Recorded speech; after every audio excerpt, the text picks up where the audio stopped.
Hey, happy Friday, part 2. So I think what happened is during COVID, I didn't have to mask, We didn't go anywhere, we didn't do anything. So I spent my time unmasked and everything. And then when things went quote unquote back to normal, I had to put the mask on. And that time the cat was out of the bag. I couldn't do it. My mind couldn't handle it. Google neurodivergent masking, you'll learn how exhausting it is. So I go on one of the worst times, I go on a trip to Washington State to watch Bryn Thorne perform. I got to see my brother, and my nieces and my friend that's like a brother. And on the outside, everything was wonderful. But inside, I had so much depression, so much anxiety, and then it came to a point where, I was kind of grabbing onto my best friend like a life raft. I knew things were plummeting. I was drowning and stuff and everything. And that with them was the only time I had any peace. So I started grabbing onto them. And it's kind of like when someone's drowning, they tell you be careful because they can grab onto you so tight and pull you down. And that's kind of what was happening is I was grabbing onto them because I was like, I don't know how I'm going to get through this. I don't know what I'm going to do without them. Without them, my life's going to be over.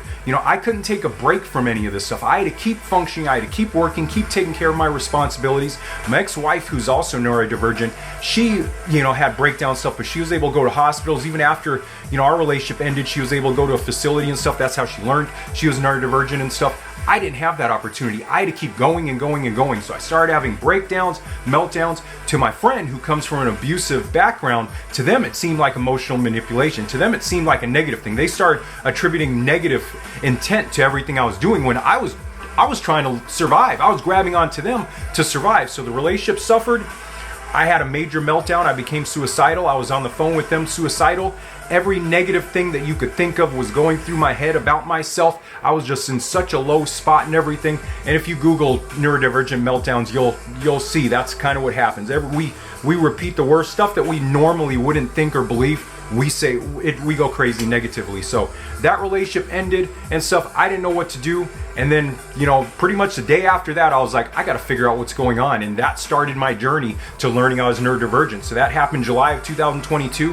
By September of 2022, I got an official diagnosis of my neurodivergency. For most people, that doesn't happen. For most people, it takes like a year or so to get to a specialist. I did it in a couple months because I was so persistent. And then I spent a year just working on things and changing. But during that time, my best friend had so many, because of that abusive background, anything I did, they now looked at it was a negative intent, that it's manipulation, this and that. And it wasn't. I was just trying to survive. And then I spent a year just working on things. I rewarded myself after a year. I thought things were going better. They just started going worse with my best friend because, like I said, in their mind, they've got themselves convinced that there's some negative stuff going on. There was never anything inappropriate between us. I never threatened them. There was nothing like that happened between us. It just, I was suicidal. I wanted to harm myself. I told them I wanted to harm myself. And then I told them so many negative things about myself. I have no future. I'm going to be alone forever. I was crying. I was just fell apart. And here we are today, and I'm a completely different human being because I've taken the mask off. I've learned all this stuff. I have energy. I have health. I have vitality.